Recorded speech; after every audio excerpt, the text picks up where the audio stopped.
This Sunday, May 1st at 3 p.m. at the Crescent Art Center at 525 Wardlaw Avenue, the Winnipeg Singers will be triumphantly returning to the concert stage in a concert that they are calling Now is the Time for Maying. We Rise Again. After postponing their March concert due to the COVID mishigas, the members of the Winnipeg Singers are very much looking forward to performing live and in person. And joining me here today over Zoom to chat about this weekend's concert, I am joined by choir president Bruce Waldie and choir rep Jodie Borle. Hey, Jodie and Bruce, nice to see you. Hi. Nice to see you as well, Chris. Nice to be Mm. here after a long time. Yeah. Have you managed to stay dry with this wet weather we've had over the past couple of days? That depends how you define dry, I guess. Yeah, Thankfully, yes. Thankfully, yes. We didn't have any flooding problems like some people did. So we were very fortunate. Yeah. It's a thing. So the concert this weekend is called Now is the Time for Maying. We Rise Again. First question I have is, what is Maying? And where did the title for the concert come from? Jodie? Now, for Maying, you might have asked the wrong person about that. I think the official definition is probably one that I do not know, although I know for me personally, what this concert means is this renewal, this rebirth, this rising from the proverbial ashes like a phoenix, finally being able to perform in front of a live concert audience, and it's been a long time coming. We haven't had a live performance since, I believe, February of 2020. So this is a time for us to be maying and to rise again and to be able to perform again, and that's so exciting. Bruce, what's your take on the title? Well, pretty much what Jodie said. We're celebrating not only the spring this year, but we are celebrating the rebirth of our choir and the rebirth of live music in Winnipeg. Mm-hmm. So my understanding is Maying is a celebration that happens on the 1st of May, which is... Okay, yeah, okay. There you go. Research, there it is. All right. But the other thing is, there are two pieces on the program. You're going to be doing Thomas Morley's piece, Now is the Time for Maying, makes sense. And you're also going to be doing Leon Dubinsky's We Rise Again, a version I know from the recording that the Rankin family did. Bruce, can you talk about those two pieces a bit? Well, the first one, the month of May, you're absolutely right. That it is a maypole dance song.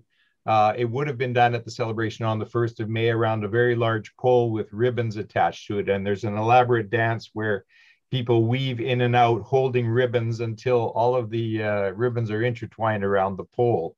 The We Rise Again, it's just such a beautiful, evocative image of the fact that we do have a legacy.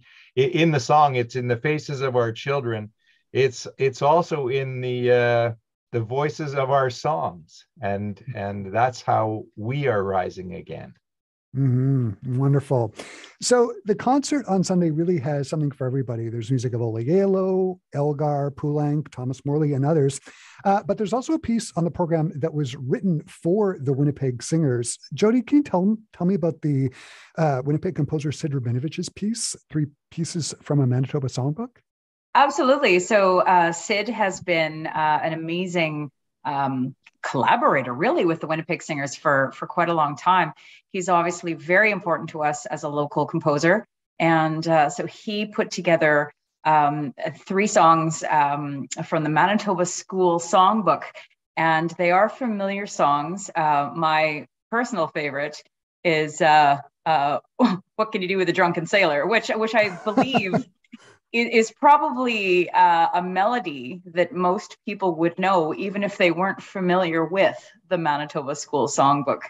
And so it's really amazing to continually do these collaborations with Sid and have him part of any concert that we do. So we're pretty lucky to have him here. Can you talk a little bit about the harmonizations? What are they like? Sid always has a great harmonic language. Oh, fantastic. And it actually is quite an original take on these familiar tunes. So again, with Drunken Sailor, it's a bit tricky with the time signatures that he does, incorporates, and with the certain with the SATB combined, it takes something very familiar and it just puts it on its head a little bit. And I think that's what's really great about performing really familiar tunes, is that you know it, but it's still nothing that you've heard before, which is pretty incredible. Mm-hmm.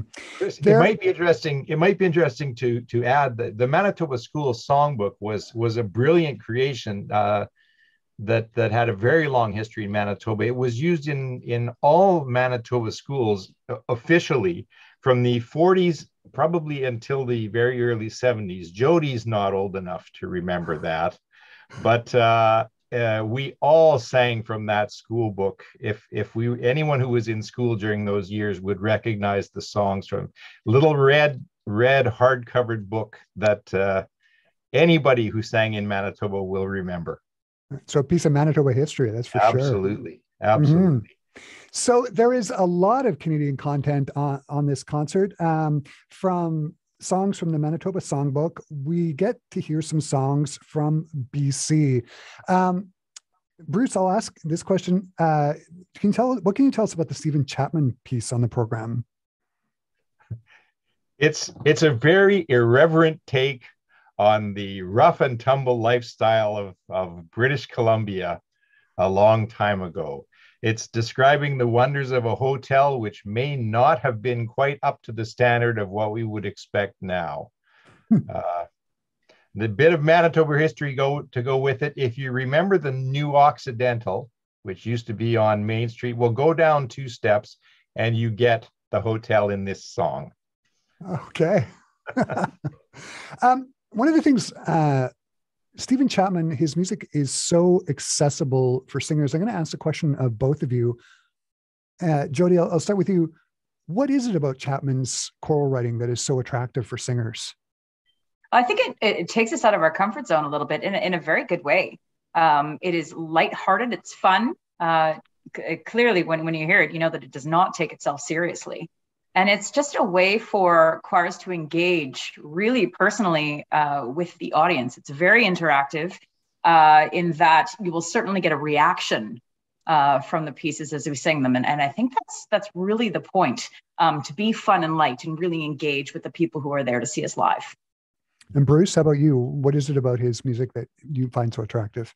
Well, it is that natural. It is not pretentious. One of the things that our audience is going to have the chance to hear is a marvelous soloist who just happens to be Jodie, and it's just the joy of singing that he has personified in this song. It's simple, yet there's a lot of complications in it, particularly timing wise. But it's just a joyful romp. Nice. So the third Canadian composer is, you're going to be performing music of Andrew Belfort. You're going to be doing his piece, Spirit Chant. One of the things I love about his music is he creates all these wonderful textures. Jodie, can you talk about the piece? And does he do anything like that for the Winnipeg Singers? Oh, absolutely. So the piece kind of moves in sort of waves and themes, and just keeps building throughout the entire work. We're doing one excerpt from his from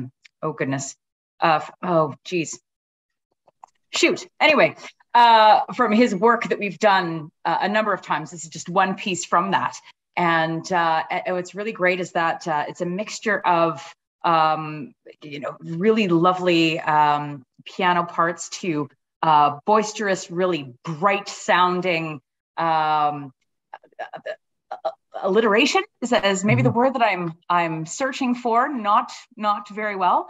But what I love is that it continually builds, and there's all of these different lines that just keep coming and coming, and everyone's doing something slightly different in the piece. And it's pretty amazing. I hope people can come and see it live, really. Mm-hmm. It sounds amazing. Also on the concert, the Winnipeg Singers are going to be joined by some extra musicians. Jodie, can you talk about the extra musicians? Absolutely. So we are performing a piece by Stephanie Martin. She is also Canadian, and it is a lovely first listen of Hear Me. That is the name of the first movement of her evening triptych. And Robin McMillan is an oboist who's going to be performing with us. We performed with her just to do some pre-work, I guess, some rehearsal time last month, and just a fantastic musician, and that piece is going to be beautiful. And we also we have Carrie Denby. She's our accompanist for the year, and we are lucky enough actually to have her son Cameron come and perform percussion for one of our pieces, at least one, for this particular concert. So how lovely is it to not only be able to sing together again as a choir, but be able to even bring in musicians. We haven't been able to do that in so long. So it's really wonderful. Fantastic. Where can people get tickets for the concert, and how much are they? Bruce, and I'm just going to confirm here, the Crescent Arts Center on Wardlaw, it's the same building as Crescent Fort Rouge United Church, yes? It is. And tickets can be got online at the Winnipeg Singers website. Jodie, you want to tell us the Winnipeg Singers website? Absolutely. It's winnipegsingers.com. Perfect. And the other place you can get them is at the door. We do not take cash. We're trying to be very COVID sensitive, but you can use a credit card. We would prefer if people got their tickets in advance, because we are trying to be as respectful as possible of COVID regulations. Mm-hmm. I'll wrap the conversation up this way. Jodie, I'll start with you. Do you have a favorite tune that's going to be performed on Sunday? I do really love Elgar's Lux Aeterna. I do really love that one. And I am particularly fond of the Stephanie Martin, because it is going to be a premiere for us. And that is beautiful as well. So those are, I guess, my two favorites. Amazing. And Bruce, how about you? I'll agree wholeheartedly with the Lux Aeterna, but Lily Bolero, which is another one of the songs that Sid has done for us, is it's so musical. It just makes you want to move when you hear the song. Sounds fantastic. Bruce and Jodie, this has just been really great. The concert this Sunday at 3 p.m. at Crescent Arts Center sounds like it is going to be fabulous. Thanks again for taking the time to chat with me today. This has just been wonderful. Chris, may I say something? Just one last moment. Sure. If you are unable to get to our live concert, we do actually have tickets available for a virtual concert. So what we'll be doing is obviously recording that concert live on May the 1st. And you can purchase tickets to stream the concert between May 15th and May 30th. Tickets for the streaming concert be $25. Otherwise, you can get tickets for our live concert on May 1st. Adults are $30, seniors are $25, and anyone under 30 gets in for $15. Amazing. And for our Classic 107 listeners, I'll provide a link to the online tickets if you cannot go this Sunday. But why not see the Winnipeg Singers live and in person? Again, thanks again.